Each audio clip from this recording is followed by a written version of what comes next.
Charreria. This sport is like American rodeo. Many people believe Charreria came from Mexico, but its origins actually come from Spain. Hi, my name is Miguel Martinez, and today I'm going to be speaking to you guys about the sport of Charreria. So, Charreria may be like American rodeo, but it represents so much more.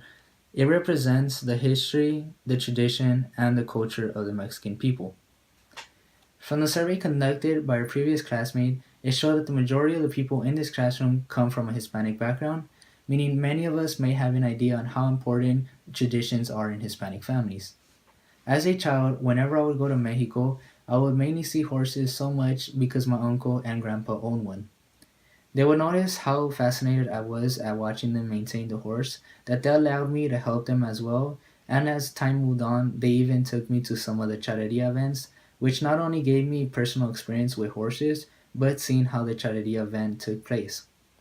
With this being said, today I'm going to be speaking to you guys about how charreria came to Mexico, its importance in the Mexican culture, and 2 out of the 9 events that occur in the sport. So, according to the International Arts and Artists Museum article, this all started in the 16th century when Conquistador Hernán Cortés conquered Mexico. During this time period, Mexicans were actually working under the hands of the Spanish in what was known as a hacienda system. The word hacienda is the Spanish word for estate, and what the hacienda system was is that it made the Mexican workers live with the hacienda owners in order for them to maintain their land. Since horses were seen as a representation of the rich, the Spanish did not allow the Mexicans to ride horses at all unless it was a thing to maintain them. As time went on, the land started expanding as well, which made the process of maintaining it much longer because Mexicans had no type of transportation for the cattle or any resources. This made the Spanish come to the conclusion that they would allow Mexicans to use horses, but only for working purposes. Within a short period amount of time, Mexican workers actually quickly adapted to their own saddle and riding techniques, which quickly made them become great horsemen. In the 19th century, after the Mexican Independence War, horse riding actually boomed so much that even the hacienda owners themselves started making celebrations just so the charros could compete in, thus creating the birth of charreria. So I spoke to you guys about how charreria came to Mexico. Now let me tell you guys about why is it so important in the Mexican culture. So according to anthropologist Victor Turner, he describes this event as a celebratory performance that rejoices in the values and virtues of the society that produces it, and in the history whose high points of success, conquest, exemplifies qualities of moral and aesthetic excellence. In other words, what Victor Turner was trying to say is that this event represents the oppression that Mexicans had to face, as well to how they overcame this oppression.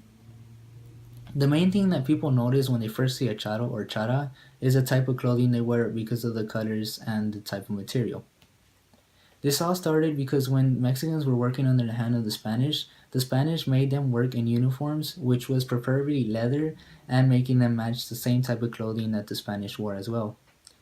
As Mexicans started becoming better horsemen, they decided to change up their uniform to better adapt the working conditions and their riding techniques as well. So now you know how Charreria came to Mexico, its importance in the Mexican culture. Now let me explain to you guys 2 out of the 9 events that occur in the sport. So before the sport even starts, it is a tradition to have all the charros and charas come out on their horses while the Mexican independence song is playing in the back as they salute the judges and fans for coming to the event. Now, one of the events is called the Cala de Caballo.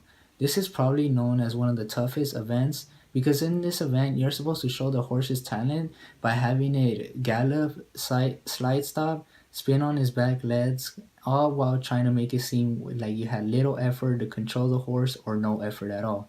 It is actually common to get negative points than positive points in this event. Now, there's also an event for the women which is called the Escaramuza. In this event, it consists of 8 riders who all perform a choreographed moves on their horses while there is music playing as they ride side saddle style. What side saddle style means is that instead of having their left leg on the left side of the horse and right leg on the right side of the horse, they have both of their legs on one side of the horse. So you can see that charreria is more than just people dressing up in bright dresses or cowboy uniforms. It all started with them proving to the Spaniards that they are better than them, not only in their own sport, but in a working condition as well. And it brings a community together by having them get together and watching the event occur. In conclusion, charreria is more than just a sport. Charreria actually represents your family's culture or just anybody's culture who is from the Mexican descent. Thank you.